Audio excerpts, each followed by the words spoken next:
Kisah akan berfokus pada seorang murid SMA bernama Kang Jin, merupakan korban bully dari sekelompok murid yang diketuai oleh pria bernama Namyung. Tapi meski diperlakukan selayaknya pembantu, Kang Jin juga diberi upah sebagai bayaran atas menjalankan tugas yang diberikan.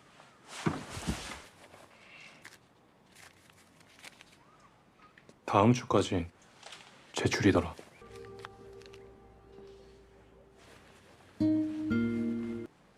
갈게. Tak lama setelah Namyung CS pergi, Kang Jin kedatangan tamu seorang rentenir yang bermaksud menagih hutang dari kedua orang tuanya, yang karena orang tua Kang Jin pergi keluar kota, ia pun tidak bisa memberikan apa-apa kecuali hanya menemani si rentenir sampai pergi dari rumahnya. 내가 죽겠냐 안 죽겠냐? 어? 이 일 많이 힘드시죠? 이렇게 커봤자 어차피 할 수 있는 일이 뭐 이런 거. 술 땡기네. Dia bernama Dayung, seorang siswi yang bekerja sebagai wanita malam demi menghasilkan uang. Di luar prediksinya, ia yang saat ini mendapat pelanggan baru tidak menyadari ada salah seorang temannya mengikuti. Keesokan paginya di sekolah, Dayung yang terlihat memiliki gantungan kunci baru membuat teman di sampingnya bernama Shinji iri dan mengaku akan beli barang yang serupa. Tak lama datang siswi bernama Hewon sengaja menginjak sepatu Shinji karena tidak menyukai gadis itu. 야! 미안. Diketahui Dayung dan Hewon awalnya adalah sahabat dekat, tapi kini hubungan mereka renggang akibat Dayung bergaul dengan Shinji. Alasan kenapa Hewon tidak menyukai gadis itu, Shinji masih satu komplotan dengan Namyung CS dan Dayung telah menjalin hubungan dengan pria Badung tersebut. 걔가 널 친구로 생각하는 것 같아? 남 걱정하지 말고 너나 잘해. Sementara itu, Kang Jin saat ini sedang piket di dalam kelas ditemani sahabatnya yang bernama Manso. Pembicaraan mereka harus terhenti akibat Namyung CS datang menghampiri. Di sana Namyung selalu terhadap Kang Jin yang sudah bisa mengerjakan PR miliknya dan kali ini ingin memberikan hadiah spesial sebagai tanda terima kasih. 상 받아야지.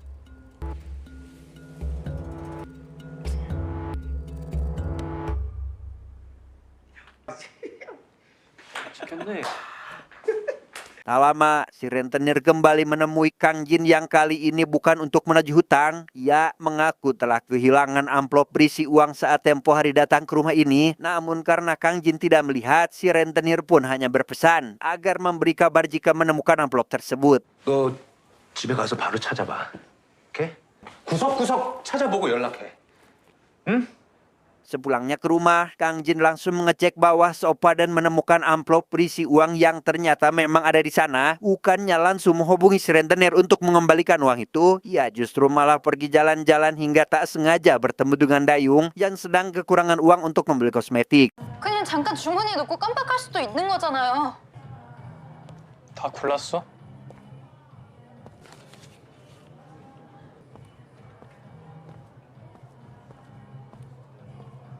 Keesokan paginya di sekolah, Shinji yang ingin mengetahui dari mana Dayung punya kosmetik mahal membuat Dayung terpaksa berbohong dengan mengatakan itu adalah pemberian dari Namyung selaku pacarnya karena tidak ingin timbul masalah jika Shinji mengetahui yang sebenarnya. 야 깡진, 이따가 야구 내기 콜? 어때?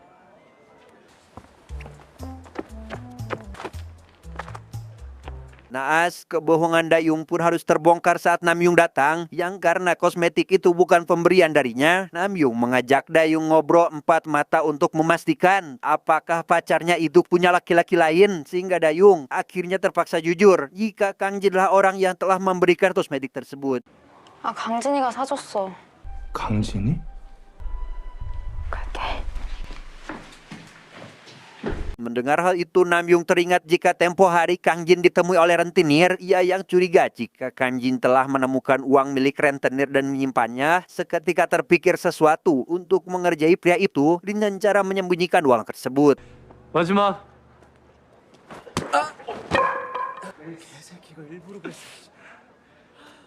Menyadari jasnya hilang, Kang Jin pun dengan cepat pergi ke dalam kelas untuk memastikannya. Ia yang mendapati amplop berisi uang kini sudah kosong merompong, mencurigai Namyung sebagai pelaku yang telah mengambilnya. Namun karena tidak memiliki keberanian, Kang Jin justru malah dimintai uang tebusan jika tidak ingin keculasannya tidak diketahui oleh si rentenir.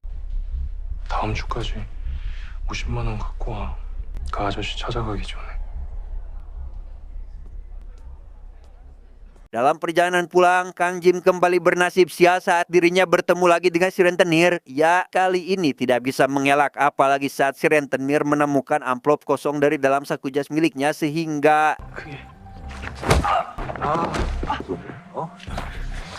뺏겼어요. 뺏겼어요. setelah menceritakan apa yang terjadi, Kang Jin dimintai agar bekerja pada si rentenir untuk menebus kesalahannya itu. Ia akan diajari beberapa hal penting seperti cara mencari nasabah dan akan diberi backingan untuk keamanan, di mana ini bukan hanya tentang mengganti kerugian, tapi juga untuk memperbaiki ekonomi Kang Jin di masa mendatang. 똑같은 훅수저가 올라가려면 그 방법뿐이야. Keesokan paginya, Kang Jin dan dua orang dewasa yang juga sama-sama karyawan baru si rentenir diberi arahan pelik sederhana, yakni membuat nasabah malu dengan cara dipermalukan di hadapan banyak orang. Dan setelah pembelajaran dirasa cukup, Kang Jin langsung pergi menemui Namyung tepat saat pria itu sedang latihan pidato di hadapan banyak siswa. 행복에 대한 자신만의 올바른 기준이 있어야 된다고. 저 닫혀있는 문을 보지 말고 돈 갚아 이 새끼야! 갚으라니 그게 무슨 소리야? 그 돈 내 돈 아니야. 사채업자 돈이야. 너 이제 좆됐다. 보는 눈이 많으니까 원래 너처럼 못하겠어? 너 뭐하는 놈이야? 오남영이 제 돈 훔쳐갔다고! 선생님, 강진이가 뭔가 오해가 있는 것 같은데 제가 말씀드리겠습니다. Kejadian itu membuat Kang Jin akhirnya dibawa ke kantor kepala sekolah dan mendapat teguran, tapi tidak menyerah di sana. Ia memanfaatkan kesempatan tersebut untuk mencari data Namyung dan ditemukanlah perusahaan milik keluarganya, di mana Kang Jin langsung menemui anggota keluarga Namyung untuk membuatnya merasa terintimidasi. 오남영 아버지 오성태 전무님! 아들 빚 받으러 왔습니다! Dirasa perbuatannya sudah di luar batas, Manso selaku temannya yang khawatir pun ingin Kang Jin sembunyi untuk sementara waktu. Namun karena Kang Jin sudah memperhitungkan semuanya, ia tampak tidak takut sama sekali dan memberikan kartu nama kantor pinjaman pada Manso jika terjadi sesuatu, tepat saat Namyung CS datang mengajaknya pergi ke suatu tempat.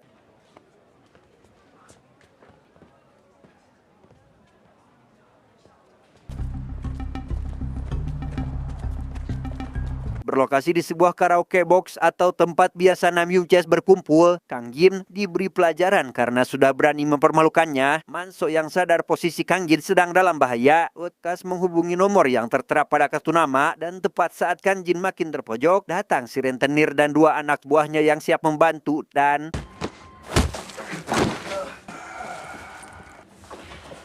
alhasil, Namyung pun hanya bisa teriam di hadapan si rentenir. Ia diberi keringanan untuk mengembalikan uang itu dalam 1 minggu dan akan dikenakan bunga 10% per minggu jika terlambat. Dan untuk mencegahnya agar tidak lari dari tanggung jawab, si rentenir memberikan surat resmi sebagai jaminan yang harus diberi cap jempol nasabah di atasnya.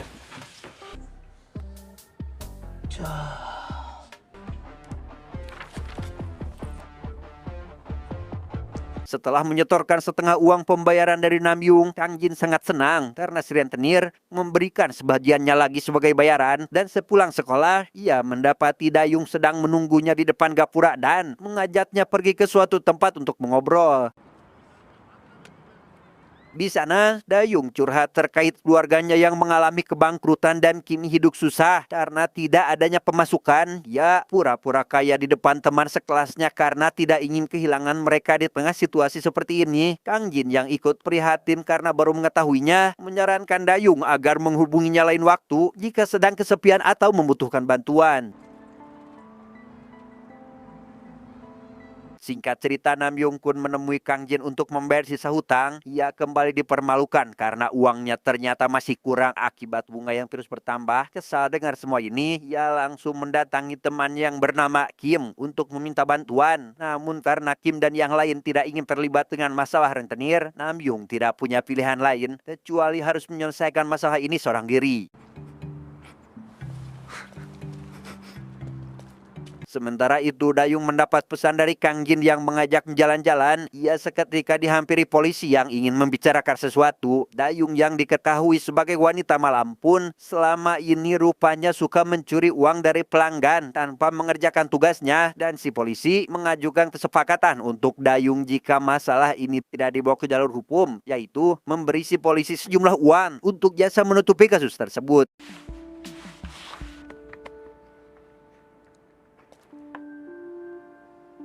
Malam harinya, Kang Jin menemui si rentenir yang ingin membahas masalah penting. Ia dirasa sudah cocok untuk mengerjakan tugas yang jauh lebih besar, yakni menjalankan bisnis pinjaman untuk murid sekolah. Tapi sebelum itu, Kang Jin harus ikut kerja lapangan terlebih dahulu dengan dua rekannya yang lain sebagai bentuk latihan.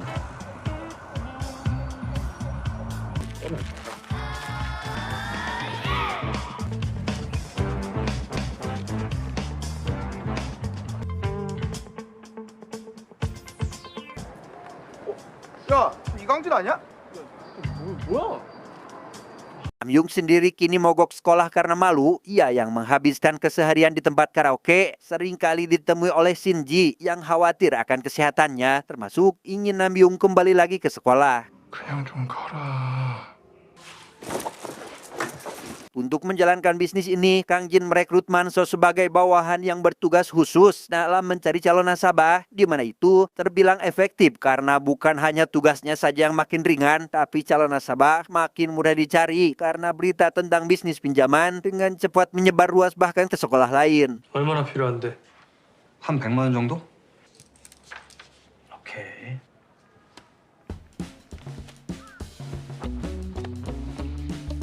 Karena calon nasabah masih berstatus murid sekolah, Kang Jin tidak asal memberi pinjaman sebelum mendapat foto KTP orang tua mereka sebagai jaminan, bukan tanpa alasan. Andai kata si peminjam lari dari tanggung jawab, maka Kang Jin dan reng-rengan rentenir akan langsung menagih hutang pada orang tua yang bersangkutan. 아 씨발 분뜸 빌려준 건데. 나와서 볼세? 일로 와. 애들아, 안녕. 정말 반가워. 꿀어라 이 개 족밥 새끼들아. Beberapa hari menjalankan bisnis ini, Kang Jin mulai dikenal banyak orang bahkan oleh murid dari sekolah lain, di mana hal itu jadi kesempatan besar bagi dirinya untuk memperluas jaringan bisnis dan memperoleh lebih banyak uang. Dan sebagai bentuk syukuran atas pencapaian tersebut, Kang Jin mengajak Manso pergi ke sebuah klub malam tempat berkumpulnya anak-anak orang kaya.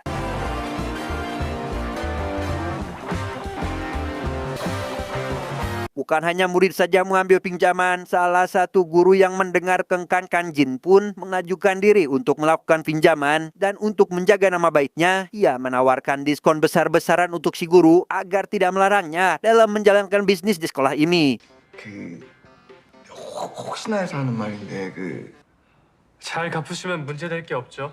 Sementara itu, Namyung ditemui oleh Kim yang ingin meminta maaf atas sikapnya tempo hari, di mana Kim juga menceritakan tentang kondisi di sekolah saat ini yang seolah sudah dikuasai oleh Kang Jin. Ia yang tidak ingin membiarkan ini terus berlanjut pun ingin Namyung kembali ke sekolah agar dapat mengatasi masalah ini. 걱정 마. 이제 학교 갈 수 있겠다. Singkat cerita, Namyung pun kembali masuk ke sekolah dan lekas menemui Manso. Ia memanipulasi pikiran pria itu dengan memberikan pertanyaan berupa apakah Kang Jin membagi hasil pendapatan secara adil. Padahal Manso tidak pernah ikut saat menyetorkan uang, di mana hal itu sengaja Namyung lakukan demi membuat Kang Jin dan Manso terpecah belah. 그 형님을 내가 먼저 알았어야 했는데 돈도 쉽게 벌고. Tidak langsung terhasut, Manso yang kena marah saat mengajak Kang Jin makan siang. Hal itu membuatnya sadar jika Kang Jin memang sudah tidak seperti dulu lagi. Sedangkan di tempat ini, Dayung yang kebingungan dari mana dirinya bisa mendapatkan uang untuk membayar hutang pun ditemui Hewon yang bermaksud baik ingin membantu, namun niat baiknya sama sekali tidak dipedulikan. 다신 나한테 말 걸지 마. Tak lama, Shinji Che seketika datang untuk memeriksa ponsel milik Hewon. Dia yang menemukan foto Dayung saat pergi dengan laki-laki hidung belang pun langsung menunjukkan foto itu pada Namyung sebagai bukti jika pacarnya bukan wanita yang layak untuk dipertahankan, dengan harapan dapat mengambil posisi wanita itu.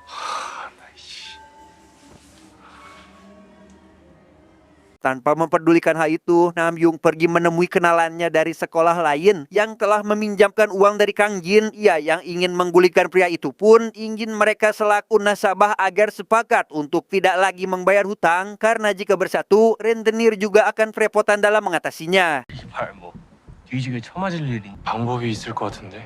Di waktu yang sama, Manso kini menemui si rentenir untuk mengajukan pembagian wilayah. Sempat ditolak karena dianggap akan mengkhianati Kang Jin. Ia yang jujur ingin menghasilkan lebih banyak uang pun setuju. Dan Manso langsung menceritakan rencananya yang ingin mengelola nasabah di sekolah ini.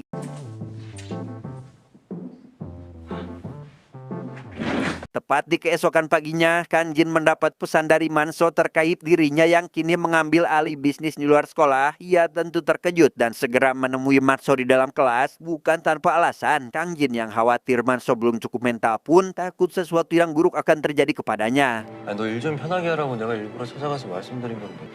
야, 나 섭섭하다.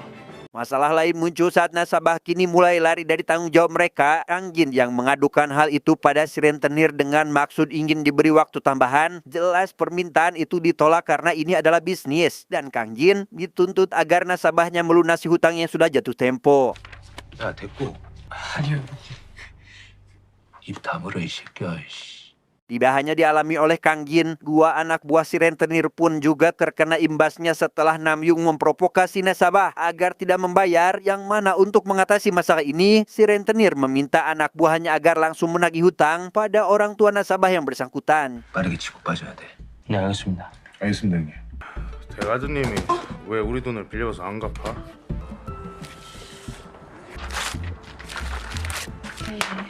자, 사용 찍으세요.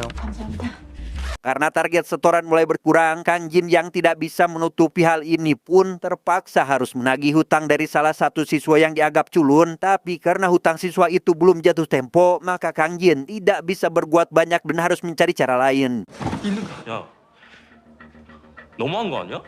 아니 갚을 날짜가 아니잖아. Di tengah konflik masalah hutang piutangnya sedang terjadi, Dayum sendiri juga mendapat masalah karena si polisi lagi-lagi mengancam akan membawa kasusnya ke jalur hukum jika tidak memberinya lagi sejumlah uang. Bahkan saking liciknya, si polisi juga menghubungi si rentenir untuk memintanya menagih uang dari Dayum jika tidak ingin bisnis pinjamannya diberantas. 내가 잔챙이 몇 명 털어가지고 설거지 깨끗하게 해놓을 테니까 계산만 잘 되면.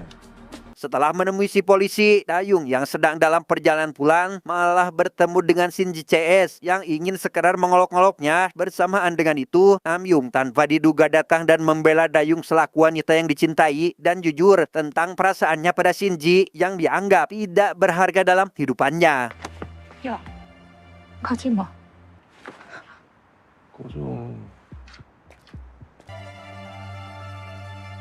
Karena tidak memiliki pilihan, Dayung pun menghubungi si polisi dan memberitahukan terkait dirinya lebih memilih untuk dijebloskan ke penjara. Ia juga mengancam akan menyeretnya ke jalur hukum karena memiliki rekaman bukti pembicaraan mereka. Dan setelah panggilan ditutup, Kang Jin datang berniat mengajaknya pergi, disusul Nam Yung yang juga datang ke lokasi tersebut.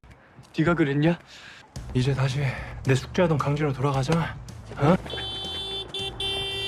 뭐야 저건? Beruntung Marso datang tepat waktu dan segera membawa Kang Jin dan Dayung pergi dari sana. Berlokasi di sebuah gedung tua, keberadaan mereka diketahui oleh dua anak buah Nam Yung yang sedari tadi melakukan pengejaran. Sementara Kang Jin dan Dayung pergi ke atap gedung. Manso memberanikan diri untuk melawan tetapi...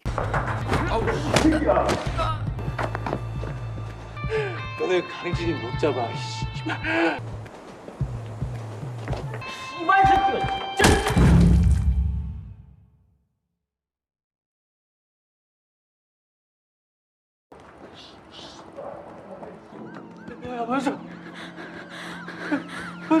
Melihat Manso sekarat, Kang Jin dan Dayung pun segera membawa temannya itu ke rumah sakit. Di sana Dayung jujur terkait dirinya yang biasa bawa kabur uang milik pelanggan tapi tidak pernah melayani mereka. Kang Jin yang mengerti tujuan Dayung melakukan itu justru membela dan menyarankannya agar lekas pulang duluan. Sementara dirinya akan menunggu sampai orang tua Manso datang. 먼저 들어가. Tak berselang lama, Kang Jin mendapat pesan dari Nam Yung yang memberitahu jika si rentenir kini ada di rumah Dayung. Ia yang khawatir akan keselamatan wanita itu pun langsung pergi ke sana dengan menggunakan helm untuk sebagai pelindung kepala, tetapi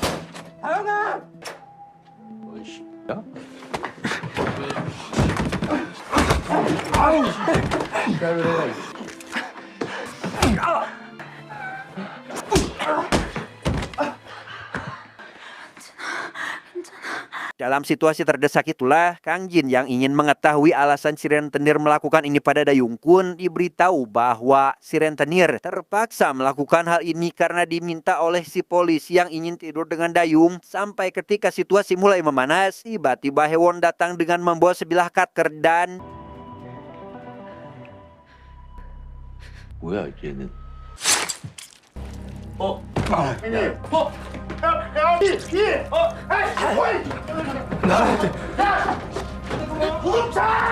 Nah, bagaimana nasib si rentenir? Kang Jin yang rupanya telah merekam kejadian semalam sengaja mengirimkan video itu ke kantor polisi untuk sebagai bukti. Dan untuk sementara waktu, Kang Jin dan Dayung memutuskan pergi ke suatu tempat untuk mencari ketenangan. Sedangkan di sekolah, murid kini digegerkan oleh Shinji yang tewas akibat bundir karena sakit hati oleh Nam Yung yang menolak perasaannya.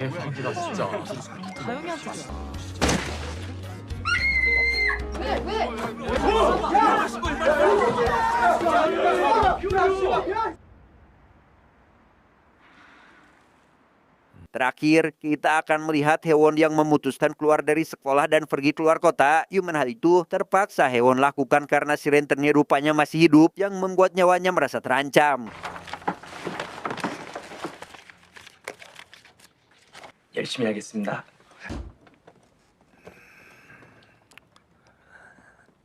Tamat, intinya sangat membagongkan.